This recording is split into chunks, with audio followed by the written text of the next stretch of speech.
Okay, guys, so I'm here. I'm back.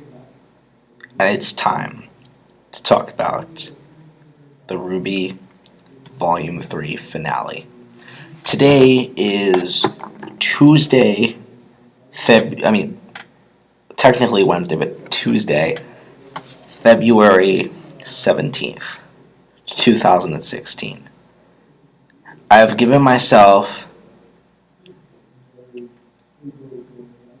This is the fourth day after watching the finale. I have watched the episode again 4 times, once each day. We watched it Saturday night. I'm a Rooster Teeth sponsor, so I was able to get it Saturday night legally. We watched it Saturday night. So I said, just to give you context, I consistently cried from the first minute of the episode to the last minute of the episode and minute of the credits. I consistently had tears. What changed was the intensity of the tears, not if they were there. The only time I have ever cried this much in a piece of media, this consistently, is when I watched the Holocaust movie, Life is Beautiful, which is an amazing movie. I haven't seen it, by the way. Go check it out. It's really good, but very sad. Back to point. This finale was one of the most impactful pieces of media I have ever seen. In fact, it may be one of the best. The RWBY Volume 3 finale is not only the best episode of RWBY, it changes RWBY as a show. It changes what RWBY is to me and what it means to thousands and thousands of fans. RWBY is something so much more than just a typical show. When RWBY started out, and I hate to ramble, but when RWBY started out in Volume 1, it was just it was good. I enjoyed it, obviously. I was like, oh, this is a pretty good show. It's an interesting show with the kids with powers going to a school. I like that genre. So I was interested. I'm like, oh, this is interesting. Volume 1, pretty good. Volume 2 definitely increased my interest. Don't get me wrong. Volume 2 brought RWBY to be my top 10 shows. Probably number 10 or number 9. But that was a lot of it was, thinking back, a lot of it was speculation and analysis as opposed to raw material, even though the raw material is great. RWBY Volume 3. After this finale, I can confirm, I can say that RWBY is now my number 3 favorite show of all time. Only behind Game of Thrones and Tengen Toppa Gurren Lagann. Now, it might be around the same spot as Game of Thrones, but I like Game of Thrones for certain reasons a little bit more. But to put it right under Gurren Lagann, or Gurren Lagann, if you know me, that's insane. Because no matter how much media I consume, no matter how much 10 out of 10s I give, none of it has yet to meet Gurren Lagann. In terms of sheer quality, emotionalness, and just the overall general connectivity with it. When I say that the RWBY Volume 3 finale made me feel the exact same way I did when I watched Gurren Lagann, that is the highest praise I can give a piece of media ever. The RWBY finale was not only a 10 out of 10, like I said, it was one of the best pieces of media I've ever consumed. And instead of dilly-dallying, I'm going to get straight to the point. Here is why. Here is my review of the episode. It's going to be a very long one. As you can see, we're just starting at 4.5 minutes in the video. So, sit back, relax, and enjoy. Okay. Like I said, I've watched this 4 times. I pretty much trained myself not to cry watching the episode. I am not doing commentary because I'm worried about that point exactly. And also, I feel I've seen the episode enough times and analyzed it and discussed it to be able to have a free-form discussion without necessarily having to be bound by a commentary and having to react to things that I see on screen. And also, reacting is illegal, so what are you going to do? Two fine-looking brothers did that. But anyway, jump right into the episode here. The episode starts with flashes of a extremely intense battle between Ozpin and Cinder, and we finally full Maiden Cinder. If you've seen the last episode, you know that Cinder was able to officially kill. I keep on forgetting her actual name, but I'm just going to call her Autumn, and gain the full Maidenship and become the Fall Maiden fully. And Ozpin and her fighting, and we truly get to see a glimpse of Ozpin's power.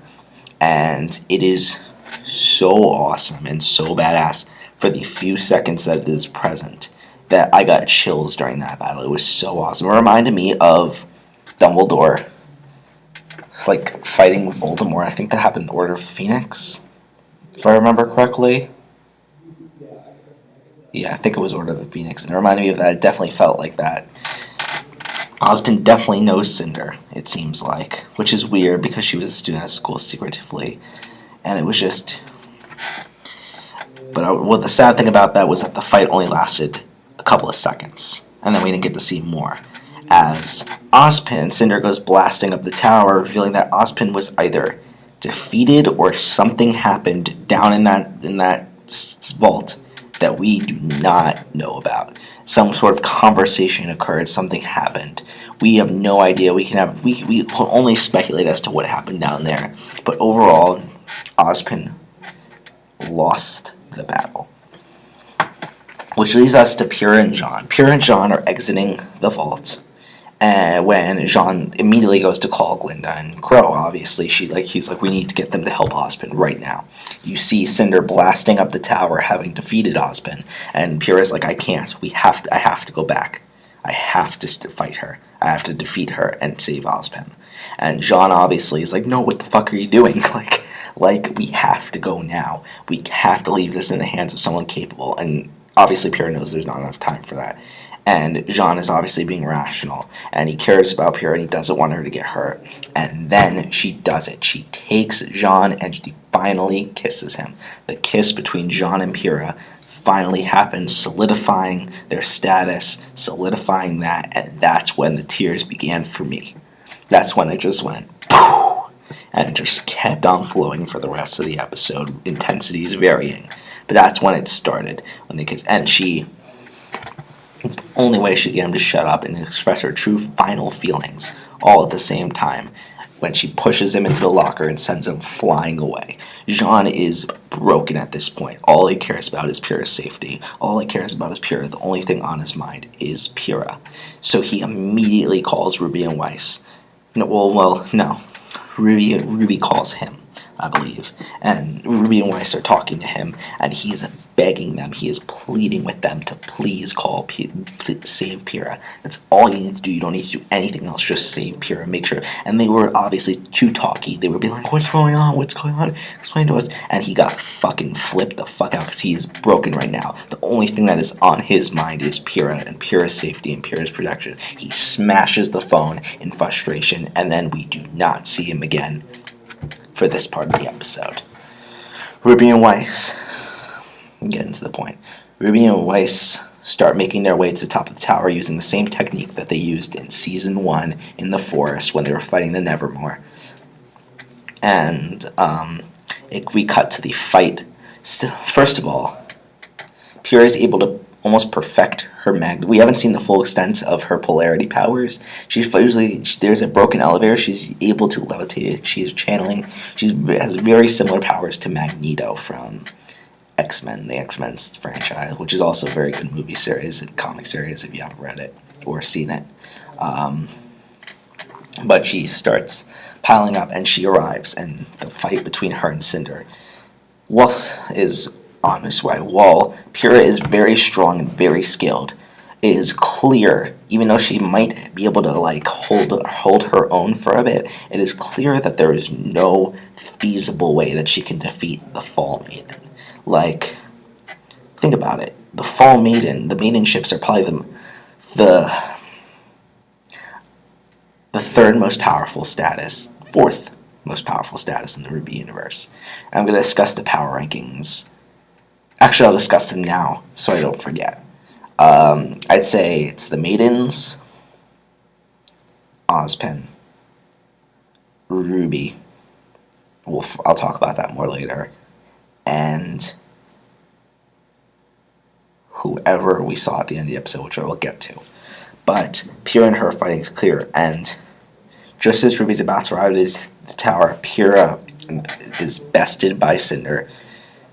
Cinder makes a nice remark. She's like, it's tragic. Almost, I think she says something along the lines of, I apologize that you were promised a power that you can never truly have. And I will comfort you by letting you know I will use this power far better than you could ever imagine. Which is very sinister and very evil at the same, like, it's just very powerful. To which Pyrrha stands her ground and replies, knowing her destiny to save this kingdom and to do what she can to save and follow her destiny. Do you believe in destiny? And Cinder getting very mad, as if it was almost either obvious or she was pissed off that Pyrrha would even reference that, which I will get into, says yes, and fires an arrow into Pyrrha's heart, leaving her about to die. But to speed up that process, Cinder disintegrates her. Some people are saying it's a thing like in One Piece in Shibundi Archipelago, where Kuma kind of makes all the crew disappear. I do not think it's like that. Pyrrha is gone, and I will continue to explain why. I believe that Cinder may have been mad about that because destiny is the whole reason for her actions, or she knows her destiny is trying to defy it, or something, and the whole reason of her mission centers around destiny. That's why she was almost disgusted by, or off-putted by, Pyrrha's statement. But the second Pyrrha dies, which, by the way, had me in a full-on, like, blubbering, Pyrrha, one of the main characters in RWBY, is gone. And I will discuss why that is so important when I get towards the end of the episode.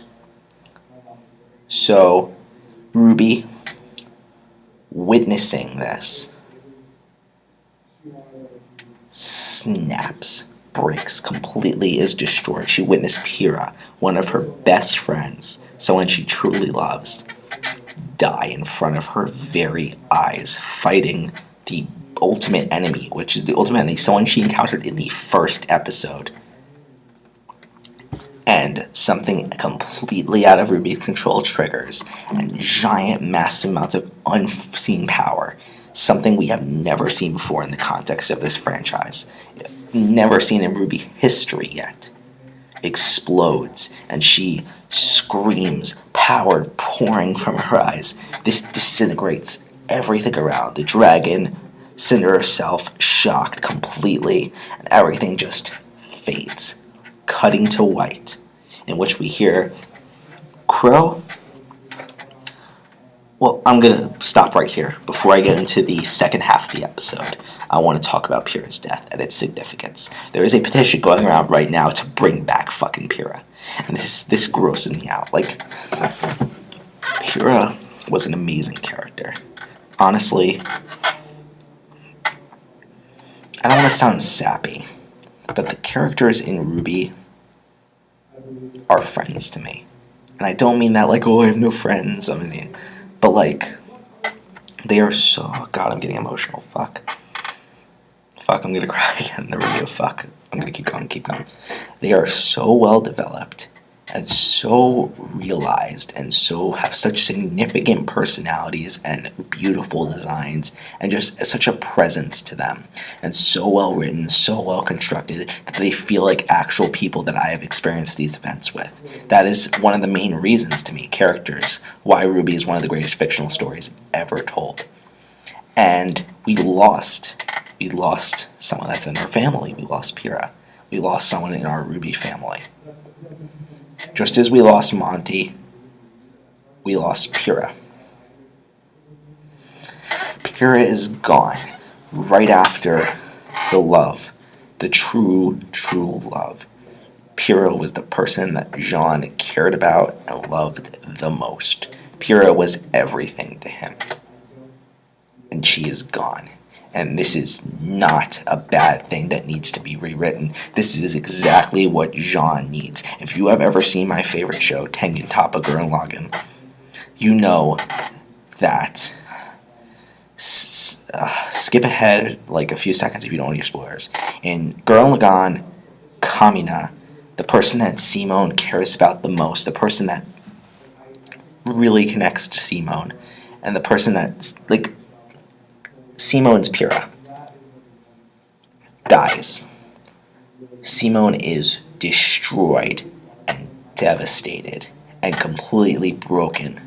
However, the death is not a useless death. It is what the story needs to continue on. It sets off in motion the rest of the story. He extremely internalizes Simone, blames himself for Kamina's death, completely internalizes and makes it like his thing, completely breaks himself down until an external force, which it might not be an external force in RWBY, it might be an internal force, makes him realize that he is not responsible, and that this is not what Pyrrha would have wanted. So Jean will do what Simone did before him. Gurren Lagann was one of the Monty's favorite shows, by the way. Will do what Simone did before him. Use Pyrrha's death. Know that this is not what she would have wanted. To grow and become the hero he is meant to be. Probably the second strongest hero behind. Well, not the strongest in terms of skill, but strongest in terms of writing and story. Behind RWBY herself. Jean is going to take Pyrrha's death, internalize it, make him destroy and be a completely broken person, and use that death to keep moving forward as Monty and Pyrrha would have wanted, and move on to become the hero he was meant to be. RWBY is one of the greatest fictional works of all time. I feel like I needed to say that because there are people that are seriously going out there and doing petitions to bring Pyrrha back. We lost a loved one, but there was a reason for it. There was a reason why we needed to let her go. There was a reason why she is written out of this, why she is gone. It sets off emotion. It sets in motion the rest of the story. RWBY is to continue in this direction. This is RWBY now. It sets off a chain of events that will change the course of the story, and this is necessary for Jean's growth, for RWBY's growth. RWBY would not have activated her powers, leading to a new part of the story. The dragon and everything, none of anything would have happened unless Pyrrha died. It set in motion the story. It set in motion Jean as a character. Jean will grow from this and become the hero he's meant to be. So fuck you to everyone signing that petition. Fuck you to everyone complaining about this, saying they're not going to watch RWBY anymore because Pyrrha's out of the story. Fuck you. Because you know what? This was meant to happen. As much as I love Pyrrha, I love Pyrrha. I love all of the characters in the show. They are people to me.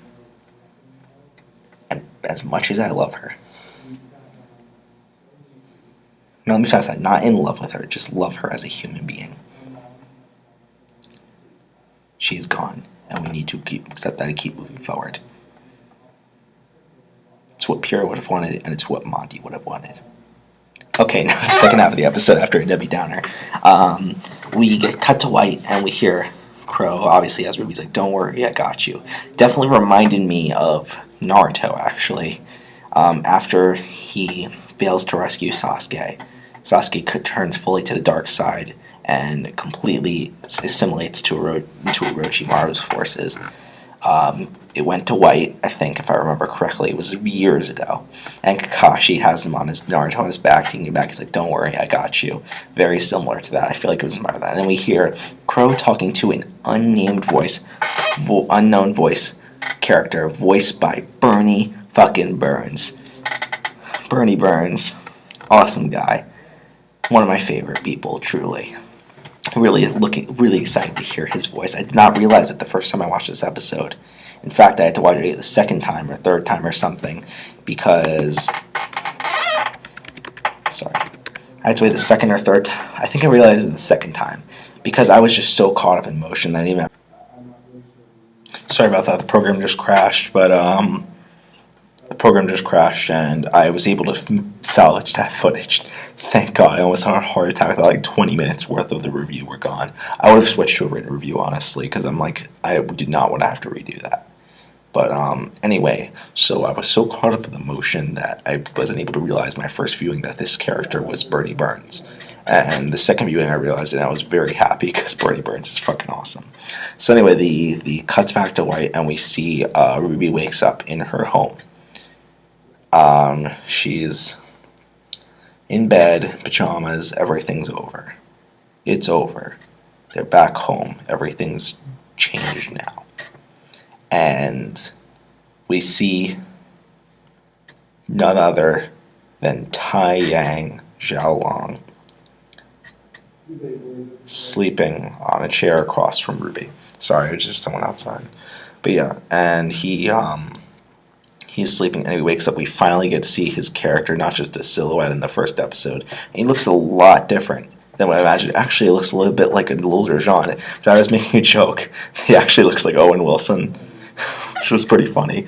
But yeah, Owen Wilson Xiaolong says he wakes up and he's like explaining to Ruby what happened and how Yang's doing, and it's Bernie Burns playing. Bernie Burns is now confirmed to be playing Tai Yang, and that's a fucking awesome casting. 10 out of 10 casting right there.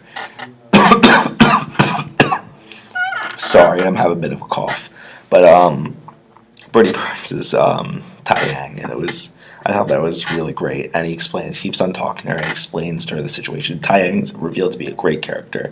He looks a little bit like Jean. He looks a little bit like Owen Wilson. Whatever.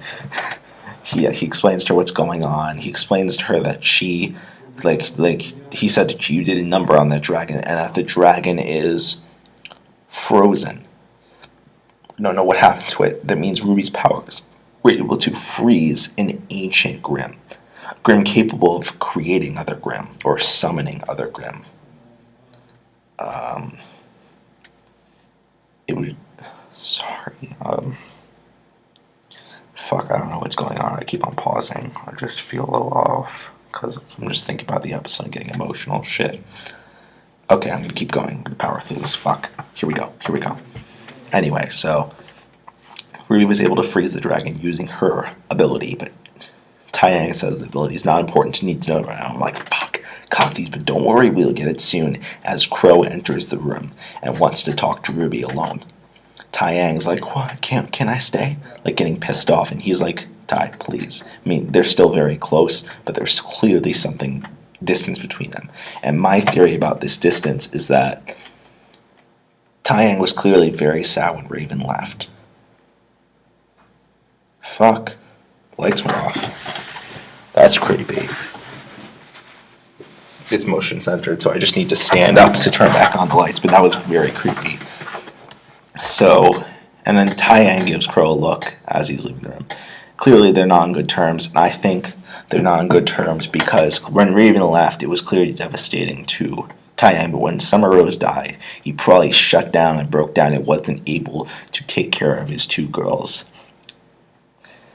Yang said he shut down in Volume 2 when she was telling the story to Blake about what happened. So he probably wasn't able to take care of his two daughters, and he just shut down. So Crow's like, fucking Tai Yang not responsible. You need to be stronger than this. I'm fucking upset too. I love them too. But they're gone. So I'm going to step in and take care of these girls. And that's why Ruby and Yang are probably so close to Crow. And I don't want to say not as close, but maybe as close to Crow as they are Tai Yang. So that probably created this sort of rift or distance between them that made them mad at each other, a little angered at each other, and probably increased Crow's alcoholism. But beside the fact, Crow starts talking to Ruby and finally starts discussing the powers. He confirms that Pyrrha is dead, and he starts discussing that Ruby has this power. He says, you're special, Ruby, not in the daddy loves his daughter kind of way, but in the true sense of the word special. He said, remember the first thing that Ozpin ever said to you when you first met? And she's like, you have silver eyes. That line comes back and back again. Me and Zach said in our theory cast said it would definitely come back. It's very important. It is one of the most important lines in all of RWBY. And finally coming back, he said, you have silver eyes. There is a prophecy or a legend in the RWBY universe that people with silver eyes are destined for great power, just have this great thing, this great power in them that isn't fully explained, some sort of mythological power, similar to the seasonal meanings where it's in their mythology, not necessarily confirmed to be true. And this power is so powerful that Grimm are afraid of people with silver eyes. And it really reminded me, like I actually said something, it really reminded me of the Will of the D from One Piece. And how I explain this is that people with people with the middle name D, just D, we don't know what it stands for, we just know. I mean, some notable names are Monkey D. Luffy, the whole Monkey D family, Marshall D. Teach, Gold D. Roger, Port Gus D. Ace, Trafalgar D. Waterlaw, just a bunch of different characters in One Piece. And obviously, these are extremely important characters that will change the tide of the property that they will change the tide of how the world works and set fear into the Celestial Dragon. Any Celestial Dragon is afraid of the people with the D. So it's very similar to the Silver Eyes in RWBY, the Will of the D, and we do not know why. We do not know where the Will of the D came from and what it means.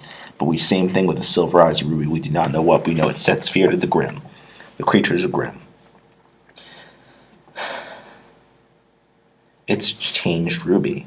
There's a new piece of the mythology that RWBY is, and we now know why Summer Rose died. We don't. It's not 100% confirmed. This is all still speculation, but it's very clear to believe that either she is still alive and we don't know, and it's going to be a big twist when we reveal that she's still alive, or it's going to be that Summer Rose was killed based on this power by the forces and work in the background, Cinder, relating to Cinder and the Chaos Syndicate and everything going on there. That's maybe has to do with why Summer Rose was killed, and it is most likely that she was killed for this reason. We don't have a confirmation, but this is all speculation, but speculation is speculation, and very evident filled and likely speculation is very evident filled and likely speculation. So take it as you will, but I feel like we now know why Summer Rose is dead. That's my opinion. You don't have to have this opinion. That's my opinion. And RWBY's revealed the powers, and she says, "Can't I help with these powers?" And he says, "No, you need to rest. That's the best way to help. However, when you're all he's like, it's a long journey to Haven for you. That's where the enemies are currently now. It's too long of a journey for Pip to let you wink," meaning that he knows she's going to go on that journey. And it cuts. There's a time skip. When that happened, it was early fall. We cut to winter. She had been healing up. Oh, shit, fuck. Completely forgot about a part of the episode in which he talks to Yang. That's a pivotal part. Yang is broken. Yang is destroyed. Yang is completely mentally broken. Her entire personality, everything that she stood for, everything that her confidence, her robustness, her optimism, her just going into battle without thinking first, that's completely gone. She is completely broken. Her arm is gone. And she explains, the school is gone, Pyrrha is dead, Penny is dead. We have had 2 deaths this season on screen. And Yang just couldn't take it anymore and explained that Weiss, the second the emergency happened, the last thing they saw was Grimm and Atlas troops murdering thousands, hundreds and thousands of people. It's just before all communication between all the kingdoms, as the CCT is down, all communication between all kingdoms is now gone. So that's the last thing people saw. Weiss's dad living in Atlas, or the kingdom where Atlas is. I don't remember if Atlas is the school or the kingdom. Immediately goes in there, she's like, shit, we need to get Weiss out of there. This is the only place that's safe right now. Flies in, picks up Weiss. Weiss is stuck with him. And we see Weiss's dad. Weiss's dad literally looks exactly how I imagine him. A rich, old, white guy with a mustache. Literally exactly how I imagine him. I imagine a monocle too, but we didn't get the monocle. So, and that Blake ran. And then she just ran. She said, son saw her go. After they got to the city, she just ran. That's her thing. Blake is clearly broken from Adam. Blake is clearly does not want anyone getting hurt that she loves dear anymore, and feels the best way to keep them safe to keep distance, and she ran. And RWBY says there has to be a good reason why she ran. And Yang flips out and says, no, there doesn't. There doesn't. She ran. And they were partners. In Yang's eyes, Blake abandoned her. Even though it's not true. That's not what happened. Blake did not do that. What Yang saw is that Blake abandoned her. And Yang obviously took that as that she was abandoned by Blake, that Blake ran and couldn't take it anymore, and Blake couldn't hold up the thing. When Yang herself can't take it anymore and is completely mentally skewed and does not understand any of the feelings of any of her teammates right now, she's completely broken. She cannot have a singularity perspective on the situation, not have an unbiased, unnurtured by mental illness perspective on any of this. She has extreme PTSD, extreme stuff. That was the worst night in all their lives, the night that changed their entire lives. She cannot have a clear perspective on this. And it's my theory Blake was seen in the city. So it's my theory that Blake is there helping. She's trying to help, but also keep her distance from her friends. She's trying to do whatever she can to help. Maybe informing Crow, maybe helping them, maybe helping Linda. Just doing things in the city to try to help fend off the Grimm and keep the city, restructure the city back to things. Because that's the best way she can help her friends and her teammates and the people she loves without being near them. So Yang clearly does not want to help. Yang is done. She's broken. So RWBY leaves, saying, I love you, which so dear. Time skip. That happened in early fall. Now it's winter. RWBY is finally healed up and ready to leave. We see Jean there. They're all very changed people. RWBY and Jean, and they're ready to go. He says, Haven's a long way to go. And we see cuts over. Nora and Ren are going on the journey. I got chills in this scene. They're ready to go on the journey to Vale. They're the new team. The new team that's going on the journey to Vale is RWBY, Jean, Nora, and Ren. And I believe this is the new people that will take the journey. And they are going to Vale to find the enemy. They don't know if they will. They don't know what answers they'll find. They don't know what they're going to do, but they're taking the journey. A very Harry Potter and Deathly Hallows-esque journey. However, I feel like this is the start of RWBY. Everything up to this point has been exposition. Everything up to them leaving on this journey. This journey is the true story of RWBY. Everything volumes 1 through 3 before this episode is just exposition, the base stuff you need before the true story of RWBY is actually told. And another piece of evidence to this theory is both the final scene in which the main villain, or probably the main villain, is revealed, and we find out who the narrator was in in the first episode of season 1 and all the early first season World of Events, and then the narrator switches to Ozpin. So it goes from her to Ozpin. And we find out this narrator is the main villain. She's in an alternate world, so I'm going to call it the Grimm dimension for now, because I feel like that's where the Grimm are from. And she is directly talking to it's like first sort of an optimistic narration. Oh, the narrator for episode 1's back to start the true journey, right? You get chills. It's awesome, dramatic music. RWBY goes to the grave, keep it going, and then we realize it's shattered. We completely see the darkness in this, and that the main villain is revealed, and she directly is talking to Ozpin. I feel like Ozpin knows a lot more than he will let on. He maybe even not told Crow, Glinda, and Ironwood about this. The people in his inner circle, the Guardians of Remnant, he did not tell them about this even. But he is in some serious shit. He is missing to the world. Ozpin is no longer where to be found to the world.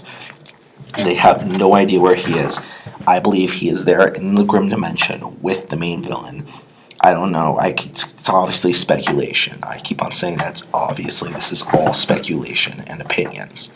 And she refers directly to that's the final scene of the episode, directly referring to Ozpin. And now we see what I believe is the main antagonist of RWBY. I have a lot of theories as to who she be, but I'm saving that, and I'm going to explain why in an update video. So To conclude, Ruby, Jean, Nora, and Ren set off on the journey, truly starting what the true story of RWBY. And also another thing for this piece of evidence, the episode is called The End of the Beginning. Monty had planned 12 or 11 or 12 volumes before he died, and he was not done yet. This is truly the end of the beginning. The story is truly starting now. RWBY is beginning. The legend, the story of RWBY, the true tale of RWBY is beginning. This was all just exposition. This is the true tale of RWBY beginning now. And I think that's an amazing thing. It definitely felt a melancholic Empire Strikes Back ending where everything's sad, we lost a loved one, but there's still hope. There's still optimism. Despite that villain speech in the end, I still feel a grain of hope. I feel like I'm about to go on that journey, that optimistic journey of Nora, Ren, RWBY, and Jean. They're going on this journey. And we know Jean's going to be broken. We know Nora and Ren are just completely broken. We know RWBY is broken too. They're all broken, but they're still taking this journey and making the move. It's what Pyrrha would have wanted them to do. They all have Pyrrha in their hearts, and they are going on this journey. And that is why RWBY Volume 3, the whole volume and the finale, gets a 10 out of 10. My highest recommendations. Probably in the top 10 fictional RWBY is now in my top 10 fictional works of all time, let alone my top 5 shows. And just the credits music made, we get a nice tribute to Monty Ohm. Meg 64 was thanked in the credits. I was thanked twice in the credits, thanks to my position as an active user of both the RT and RWBY subreddits. And I was thanked as a sponsor, because I am a sponsor for Rooster Teeth. I sponsor them.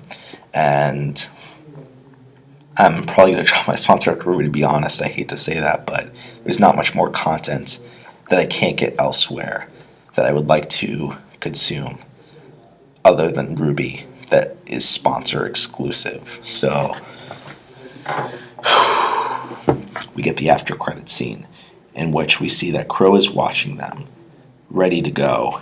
Crow is clearly following them, but he has something with him.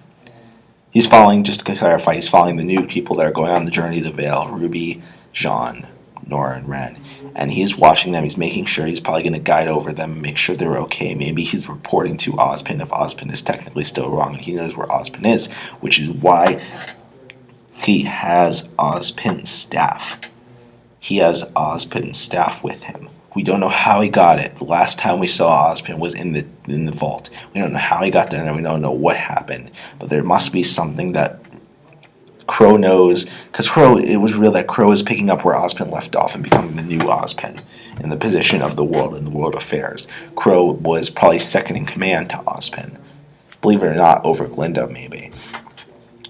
But Crow probably knows more about this than he lets on. He knows a lot more about. He revealed that he's clearly Ozpin's loyal servant. All the missions he was on, all the times he was away, was for Ozpin. So he clearly has Ozpin up and knows a lot more. We don't know what this means. We can't speculate anything through that unless we're getting into theorizing there. But we don't know. And then he's ready to. He's a little far. He's like, okay, I'm going to keep on following them. And he does a little hop off a cliff, and he transforms into a crow. They need me to believe there is either a family or twin semblance between Raven and him. The Bronwyn semblance can be turning into your animal. Raven and Crow I think Raven can be the Raven that was on Yang's window, the Raven that Yang sees a lot. Crow turns into a crow. That's why he was there to save Autumn when Cinder was stole half her powers. Mercury and Emerald were helping her. That's why he was there when Yang was a kid, telling the backstory how she walked for hours and hours into the forest to that cabin and only was greeted to Grimm there, and she was about to die. Her and Ruby were about to die, and 2 small children about to die, and Crow out of nowhere came out of the woods and saved them. It wasn't Deus Ex Crow. It was Crow transforming into a literal crow following them. And either this is semblance or introduced an entirely new concept like warging or something kind of like in Game of Thrones. We don't know yet. We have no idea. It's all speculation. I do think it's probably a semblance, but we don't know.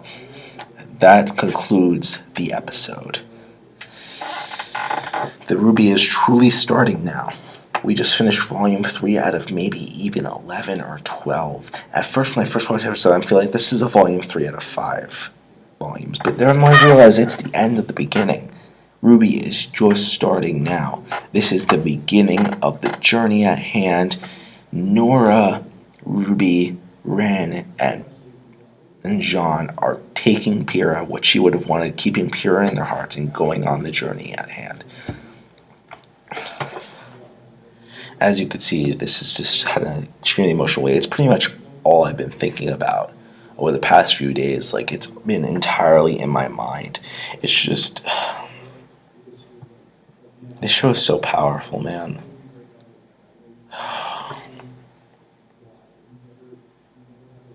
Monty.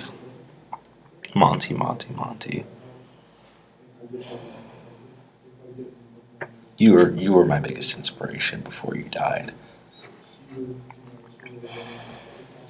You inspired me to be... You really inspire me. I wanted to do fiction before this, but you inspire me. I want to tell stories. I want to help people, and I want to tell stories. That's why I want to be a journalist and a novelist. I want to be a fiction novelist, and I also want to be an active journalist reporting. You made me decide what I want to do. You changed my life, Monty, and I want to thank you for that. I don't want to make this a tribute to Monty, because this is really not what this is about. This is about reviewing and analyzing the episode. And I wouldn't be here if it weren't for you. I wouldn't be sitting here watching this episode and analyzing and knowing exactly what I want to do. So thank you, Monty, for making such a 10 out of 10 content. Thank you for Miles and Carrie almost being the sort of what RWBY, Nora, Ren, and Jean are doing at the end of the episode. They're almost doing that for Monty. They're taking Monty in their hearts, doing what they wanted and giving what he would have wanted to give, what he was planning on giving to the people. This amazing show. And I guess that's pretty much it for me now. I'm going to end the review here. I've just been rambling on and on. So I hope you enjoyed this review. I don't know if it was coherent enough. You may have tabbed over. I don't really care. There's no visuals here. You don't have to look at my ugly face.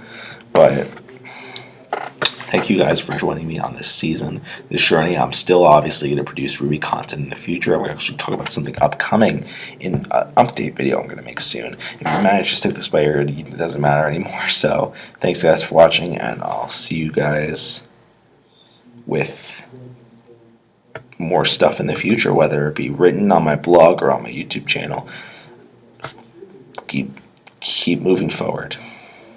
That's what I have to end this with. Keep moving forward.